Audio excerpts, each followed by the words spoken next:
Hello everyone, welcome back with me in English lesson for today.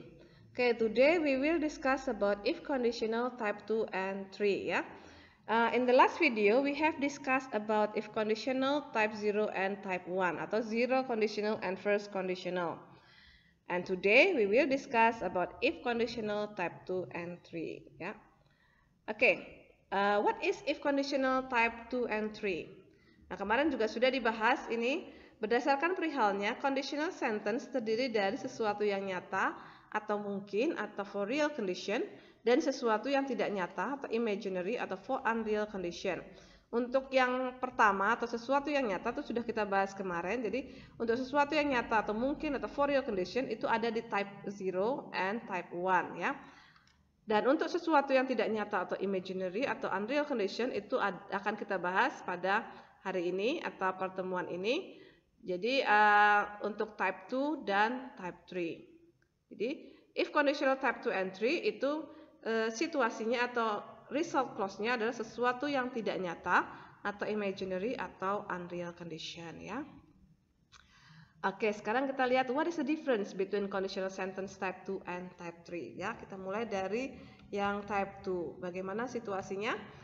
Conditional sentence type 2 digunakan untuk menyatakan peristiwa yang tidak mungkin terjadi karena syaratnya tidak mungkin terpenuhi. Jadi misalnya, seandainya saya adalah kamu. Nah, itu sudah tidak mungkin terjadi kan. Pengandaiannya tidak mungkin terjadi karena tidak mungkin saya itu kamu ya. Jadi seandainya saya kamu, saya akan menelponnya. Jadi saya akan menelponnya itu juga tidak akan terjadi karena saya bukan kamu. Jadi peristiwanya tidak mungkin terjadi karena syaratnya tidak mungkin terpenuhi ya. Kalimat ini digunakan untuk membicarakan fakta yang bertolak belakang dengan masa sekarang. Kalimat dengan tipe ini biasanya digunakan untuk menyatakan suatu khayalan ya. Dia hanya khayalan. Misalnya seandainya saya seorang presiden. Itu khayalan karena kenyataannya kan saya bukan presiden. Oke, karena itu khayalan, maka fakta yang diungkapkan oleh kalimat pengandaian tipe 2 adalah bahwa saat ini apa yang diandaikan itu tidak terjadi atau kebalikan dari kenyataannya. Ya, jadi faktanya kebalikan dari pengandaiannya dan terjadi saat ini ya. Jadi itu akan berpengaruh pada tenses yang digunakan. Oke, sekarang kita lihat pattern for type 2. Jadi rumusnya atau pola dari if conditional type 2. Untuk polanya, conditional type 2 itu if clause-nya menggunakan tenses simple past ya. Untuk result clause-nya menggunakan past future atau model past. Model past itu seperti could, would, might gitu ya. Untuk rumusnya kalau simple past itu sudah sering dibahas juga. Kalau simple past itu verb yang dipakai adalah verb 2 ya. Jadi subject plus verb 2. Terus untuk negatifnya tinggal nambah atau bantu did not ya. Did not verbnya kembali ke verb 1. Nah, untuk to be-nya, jadi kalau kalimat tidak ada kata kerjanya kita menggunakan to be. Nah, to be yang digunakan untuk if clause dalam conditional type 2 itu selalu were ya. Was tidak digunakan. If I were you. Jadi bukan if I was you. Selalu were untuk if conditional type 2. Untuk past future itu sama saja dengan simple future, hanya model atau modelnya itu bentuknya pasti. Jadi subject plus would atau could atau might, verbnya tetap verb 1. Kalau negatif tinggal nambahin not, kalau interrogative tinggal dipindahkan modelnya ke depan. To be-nya be ya.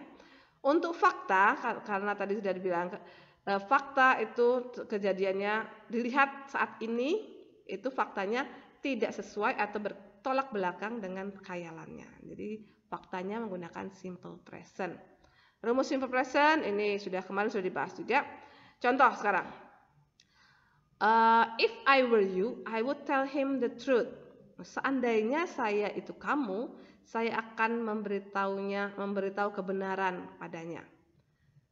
Nah, itu khayalan ya, karena saya tidak mungkin kamu. Jadi kenyataannya I'm not you, so I don't tell the truth.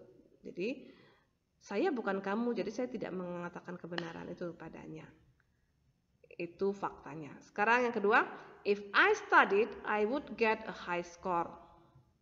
Seandainya saya belajar, saya akan mendapatkan nilai bagus. Nah, faktanya nilainya jelek ya, karena dia tidak belajar. I don't study, so I get a bad score. Jadi fakta itu bertolak belakang atau kebalikan dari pengandaiannya. Oke. Sekarang kita lihat yang tipe 3. Seperti apa type 3 ya. Nah, pada conditional sentence type 3 syaratnya tidak mungkin terpenuhi karena terjadi di masa lampau, sehingga peristiwanya tidak mungkin terjadi. Kalimat ini digunakan membicarakan harapan yang tidak terpenuhi di masa lalu. Tipe kalimat ini biasanya digunakan untuk menyatakan suatu penyesalan. Jadi itu seperti mengandaikan tapi di masa lalu. Jadi sudah tidak mungkin lagi terjadi. Jadi seperti penyesalan ya. Nah, faktanya, fakta yang diungkap dalam kalimat pengandaian ini adalah bahwa apa yang diandaikan tidak pernah terjadi di masa lalu. Jadi di masa lalu, faktanya di masa lalu itu tidak terjadi karena sudah terjadinya di masa lalu ya. Jadi yang diungkapkan dalam kalimat pengandaian ini adalah yang diandaikan tidak pernah terjadi di masa lalu. Nah, ini berarti nanti berhubungan dengan tensesnya atau apa di masa lalu. Oke, sekarang patternnya. Pattern untuk type 3 ya. Untuk if clause, pattern yang digunakan atau rumus yang digunakan, tenses yang digunakan adalah past perfect.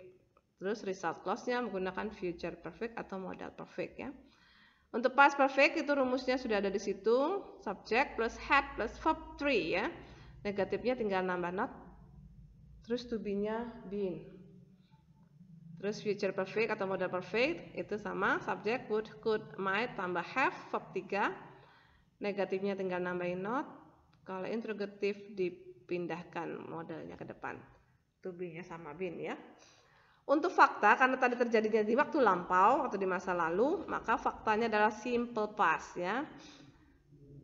Simple past itu jadi sudah dibahas tadi sebelumnya, tetapi to be yang dipakai tetap was dan were ya, tidak hanya were saja seperti yang di if conditional type 2. To be yang dipakai untuk fakta, simple past untuk type 3 itu dua-duanya digunakan, was dan were tergantung subjeknya. Contoh, if I had been there, I would have seen her. Seandainya saya di situ atau saya di sana, saya akan melihatnya. Tapi itu semuanya kejadiannya di waktu lampau.